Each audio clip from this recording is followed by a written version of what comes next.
of it all, untouchable, a new animal. This is how legends are made.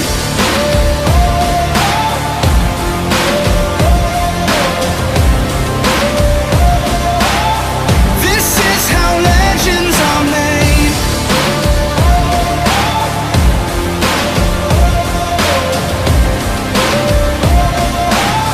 This is how legends are made.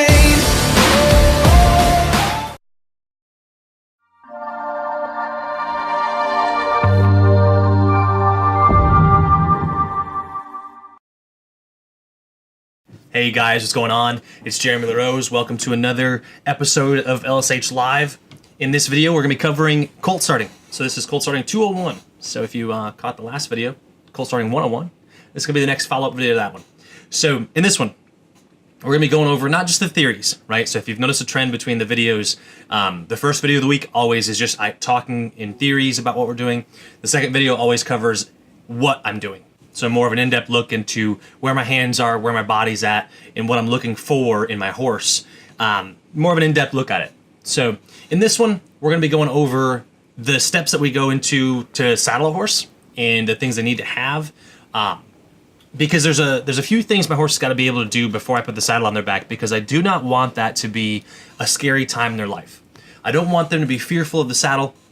The last video, the horse took off bucking, and that's okay as long as he's not continuing to get more scared. So I want a horse that will get scared and realize it's not a big deal. So if there's one thing you've noticed about my demeanor through these whole videos is I stay calm and relaxed. I'm not trying to make quick movements. I'm not trying to jump at my horse or make him more scared or crack the whip and just run it out of him, right? Because I think if you teach him right now that running away from his problems is acceptable, then his whole life he's going to run from problems whenever he gets scared.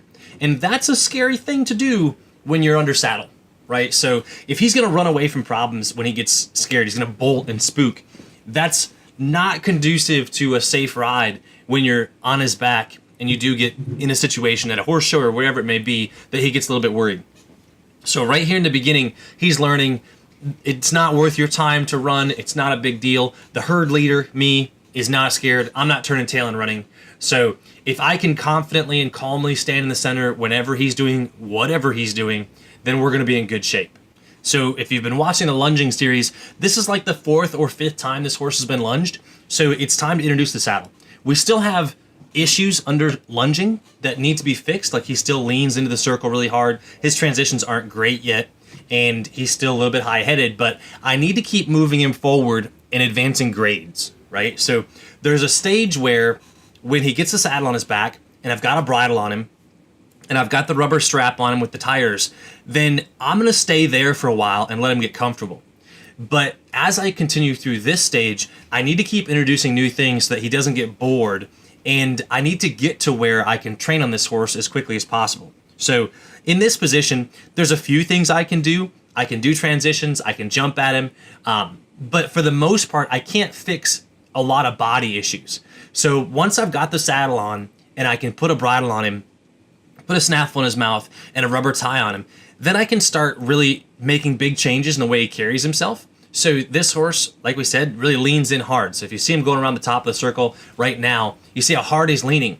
That's going to really roll a saddle and a rider to the outside, which is a scary place to be because as a rider, it's my job to stay square to the ground. So if I'm staying square to the ground and not his back, then I have to ride off balance to him, and he's got to rebalance underneath of me, which is going to increase the odds that he stumbles and trips and falls. And those are things that take me out of the equation, right? So I can't ride those out. If he falls on his head, then I'm coming off and I'm getting hurt in the process. And that's not where I want to be. So I want to get him as balanced as I can as quickly as possible. The longer I lunge him and let him continue to do this, the worse that problem's going to get.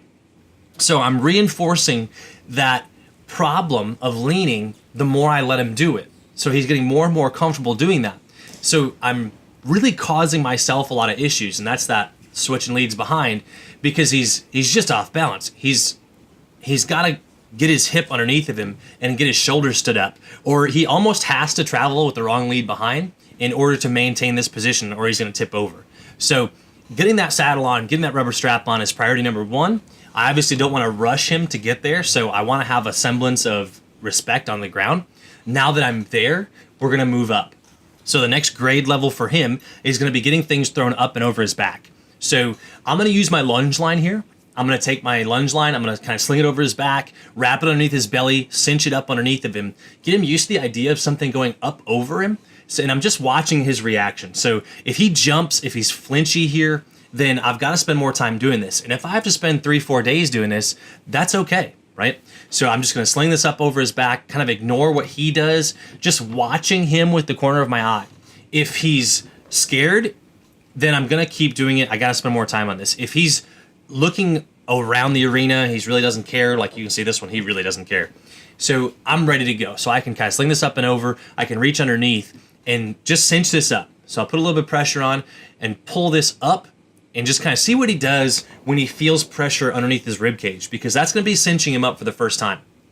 It is so important to me the first time we saddle a horse up that he doesn't move his feet. So if he moves his feet in doing this, I'm going to continue to do it.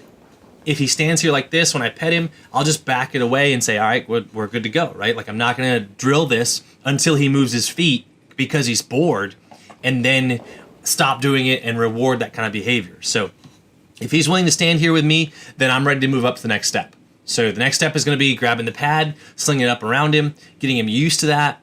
So I want him to trust this, not making a big deal out of it, just approach it as if I've done it to every horse my whole life. If I make a big deal out of this, if I make him worried about it, if I kind of creep up to him, then he's going to be scared because I'm telling him he should be. So if I approach this with confidence and I'm just petting him all over, letting him know he's okay, then I should be in good shape. So we're going to put the saddle up on his back. I try to do this kind of quickly. I don't want him to move his feet with the saddle on before it's tight. So really big deal to me that you get this up over his back and get it cinched up at least to a small amount before he moves his feet, because a horse is not going to get scared of a saddle on his back if you've done your desensitizing. So if you've done your pad up over his back, if you've done your line over his back and done your cinching up, that part shouldn't scare him at all. The only thing that's new here is going to be moving with the saddle on. So I want to make sure that he stands still. I'm not going to force him to. You see, I give him lots of room on the rope because I want to find out what his reaction is. And that's kind of been my theory behind this whole process, is I'm not going to hold him right there. I'm not going to force him to stay there. And that's one of the reasons why I like doing this by myself. If you have someone holding your horse, they're likely to force them to stay there. And the more I make my horse do something, the less likely he is to want to do it. So I've got to give him the option. Do you want to stand here? Right? Are you comfortable and calm enough that you want to stand still? Because if he doesn't, I've got more work to do on my lunge line. So I want to get around here. I want to get him cinched up. I'm only going to go to like the first couple holes here. I don't want to go and really crank this down the first time because, again, it's going to scare him. So I don't want this to be very invasive. I want this to be just an easy thing, not a big deal. If it's too loose, I can tighten it up once it's on and he kind of takes that breath. And that theory will stay through the entire training process. So once, and even Peanut, that's had a year of training, I'll still cinch up in a stall, just get it light, move her out to the arena, and then tighten it up the rest of the way. And then usually take one more step afterwards just to make sure it's not too tight and she doesn't like bolt and buck on me. So getting it just kind of gradually cinched up is a better way to go. I see a lot of people cinch their saddles way too tight in the first place, and that just lies to you about what's actually going on, right? If your saddle is rolling to the outside, like this one's gonna on this horse, then you've got a problem with your horse's balance, not that your saddle's not tight enough.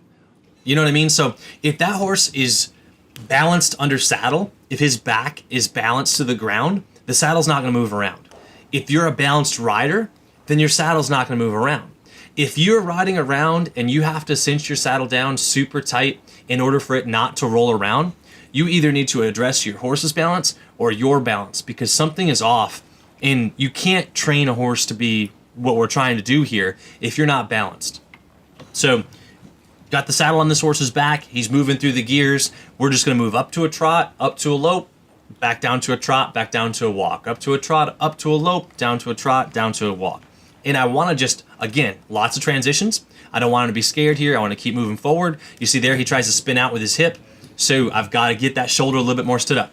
I know that to be true because I see him still leaning. So I still have a lot of hip control, but not shoulder control. I want my horse to be balanced so that I can bump his face and get control of his head and neck and shoulders rather than having his hip spin out. So there's control that you can have out of your chain. I want him to be soft enough to where I can take his head and neck away from him and keep his shoulders up on the outside of the circle with my body. So that's the moving towards him. So if you go back to our lunging videos, we talked about how I step into my horse to get him to stand those shoulders up. When his shoulders stand up, then I have control of his head and neck independently of his shoulders, which is an idea that we're using under saddle too. That a horse does not need their head and neck to move around.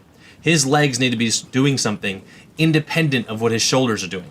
So if you watch the videos with Peanut, we're taking her face away. The idea is that we can shuffle our hands and bring her chin into her body and her legs never change. So that starts right here.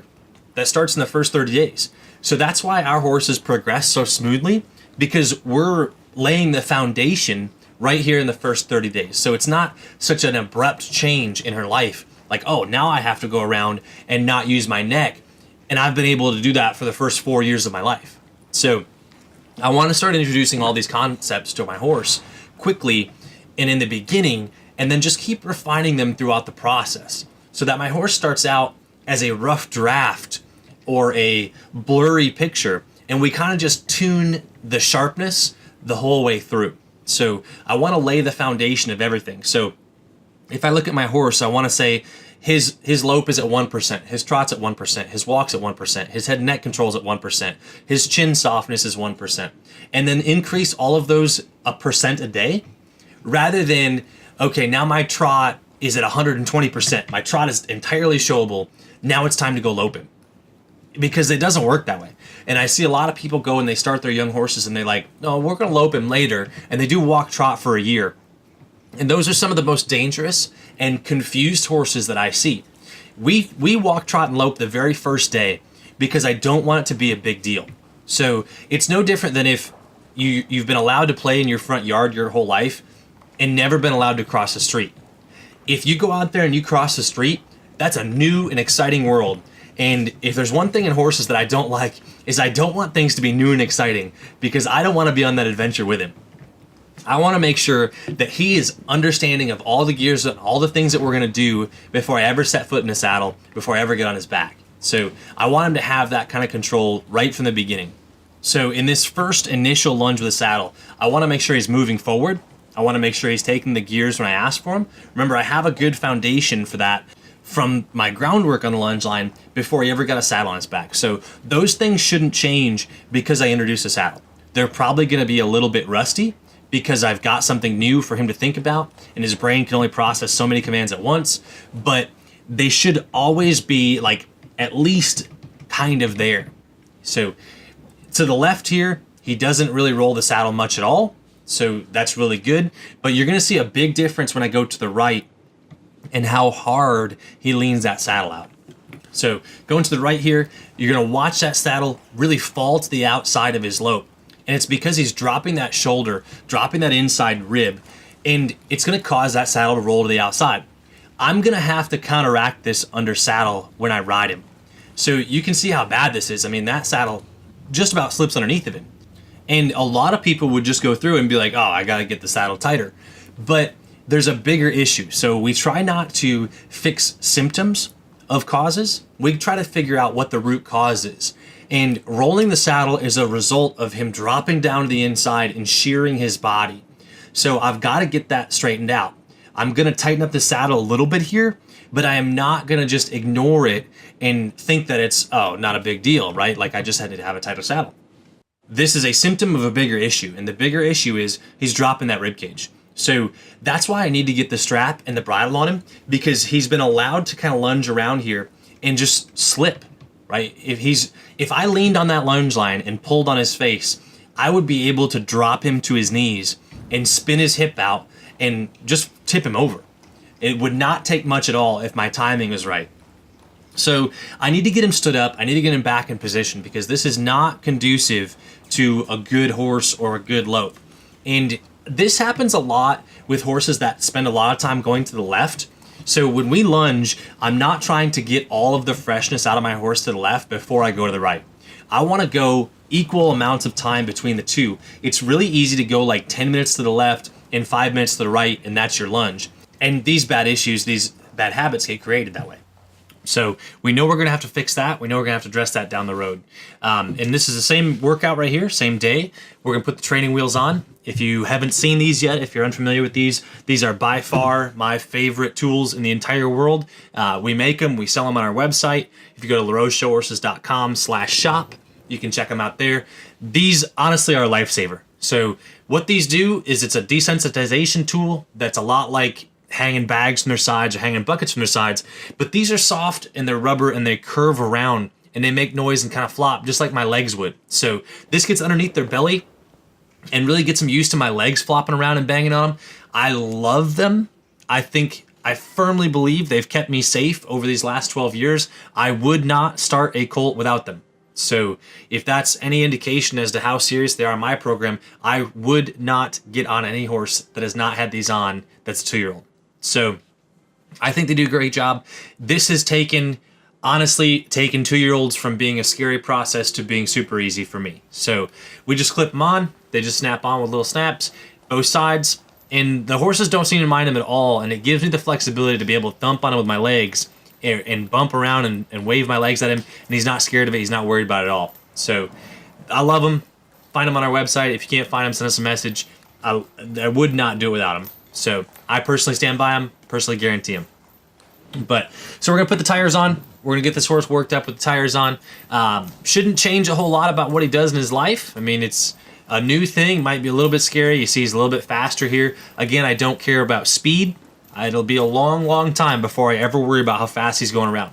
More than anything right now, I just want him moving forward, and I want him doing the transitions when I ask for him. So when I first clip these up, I expect a little bit of jumping around. I expect a little bit of naughty. That's perfectly normal. And I'm just going to keep working with these tires on until he's quiet. So he's going to get 2 or 3 days in these tires, probably closer to 2, because the 3rd day I'm going to do tires and a bridle. So the next step in the next video we'll be doing, we're going to be putting the bridle on him, putting a strap on him, getting him used to flexing and bending him around. This particular horse, I'm going to do something a little different with the strap. He is a little bit older. He's got a little bit worse bad habits. So I can clip it to the outside and really help him stand up and get his shoulders balanced. So that's it for today's video, guys. Thank you so much for tuning in. We love you guys. We can't do this without you. The growth of this has been incredible. We've got some exciting things coming up. We got a clinic in Idaho in March, and then we've got a clinic that we're setting up in Canada for equine review in May. So we'll be around. If you want to set something up near you guys, we'd love to come see you. If you have any comments, questions, concerns, we're always available on the Discord. So thanks for tuning in today, guys. We'll see you in the next video. I've got that lightning inside me. This is how legends are made.